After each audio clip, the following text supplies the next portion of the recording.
Bonjour à tous et bienvenue pour le t-test pour des échantillons dépendants.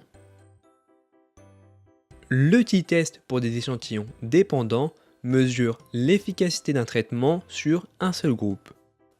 Cependant, ce groupe est testé deux fois, une fois sans le traitement et une autre fois après le traitement.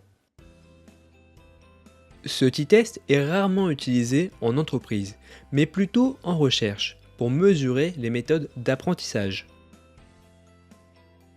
La formule du t-test avec des échantillons dépendants est d bar divisé par SD divisé par la racine carrée de n. Alors, d bar signifie la moyenne des différences entre les deux groupes, et SD signifie l'écart type des différences.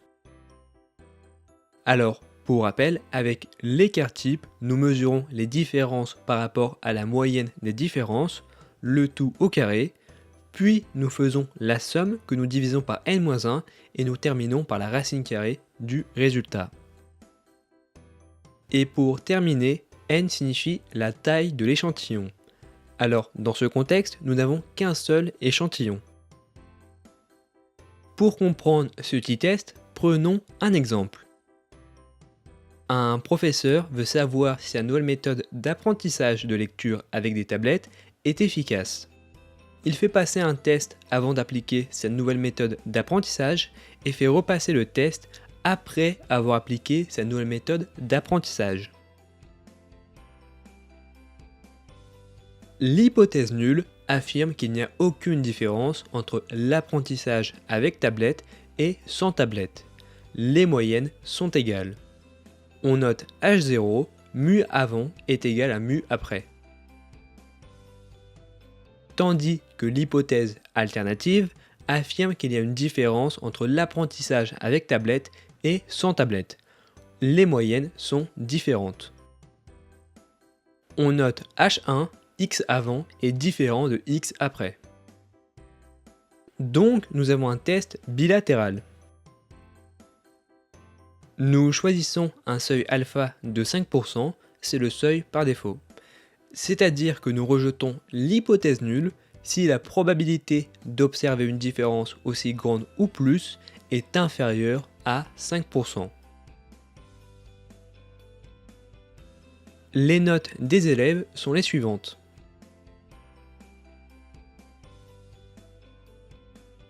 Nous avons les notes des élèves avant et après avoir appliqué la méthode. Nous observons qu'après avoir appliqué la méthode d'apprentissage, les notes sont plus élevées. Nous passons d'une moyenne de 6,32 à une moyenne de 7,52.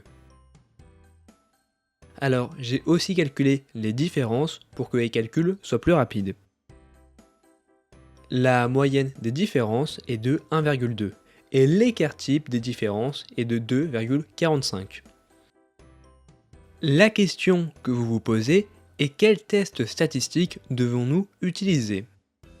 Nous avons un groupe que nous testons deux fois, avant et après le traitement. Les échantillons sont donc dépendants. Par conséquent, nous utilisons le t-test pour échantillons dépendants.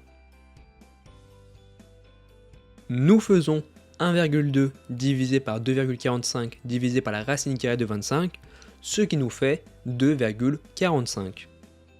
Le t-test est égal à 2,45. Calculons maintenant le degré de liberté.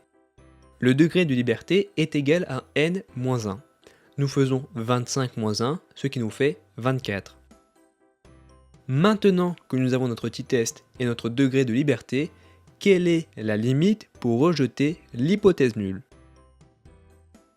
Notre test statistique est un test bilatéral, donc nous choisissons la table statistique en conséquence.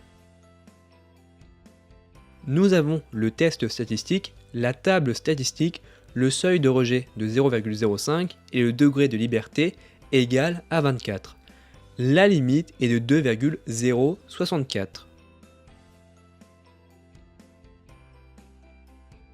Si nous obtenons un t-test supérieur à 2,064 ou inférieur à moins 2,064, la probabilité d'obtenir une différence aussi extrême ou plus, sachant l'hypothèse nulle, est inférieure à 5%.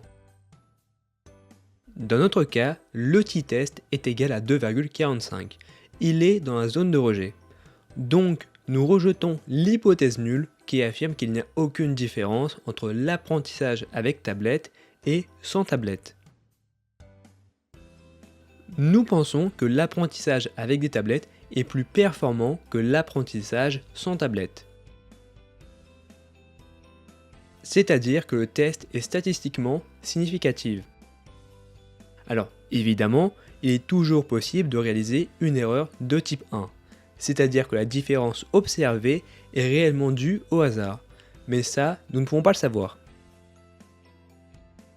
Le test est certes significatif, mais est-il pour autant pertinent? Pour mesurer la pertinence d'un test, nous calculons l'intervalle de confiance. Pour calculer l'intervalle de confiance de 95% et déterminer la différence réelle, nous avons besoin de l'erreur type de la moyenne. Et cela tombe bien car le dénominateur dans la formule du test statistique est l'erreur type de la moyenne.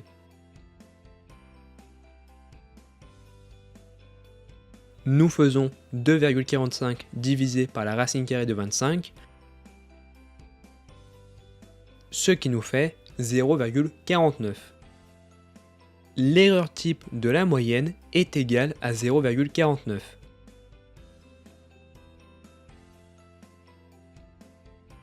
Nous pouvons être confiants à 95% que l'intervalle 0,22 et 2,18 couvre le paramètre. C'est-à-dire que nous sommes confiants à 95% que le paramètre, c'est-à-dire la différence réelle, se situe entre 0,22 et 2,18. Et c'est maintenant au professeur de décider si cet intervalle est pertinent pour utiliser la méthode d'apprentissage avec des tablettes. Donc, vous avez vu comment utiliser un test statistique pour 2 échantillons. Mais maintenant, comment réaliser un test statistique pour 3 échantillons ou plus? Par exemple, nous avons 3 pages d'accueil différentes pour un site internet et nous voulons savoir quelle page génère le plus de visiteurs. Utiliser un t-test n'est pas possible car cela ne mesure que la différence entre 2 moyennes.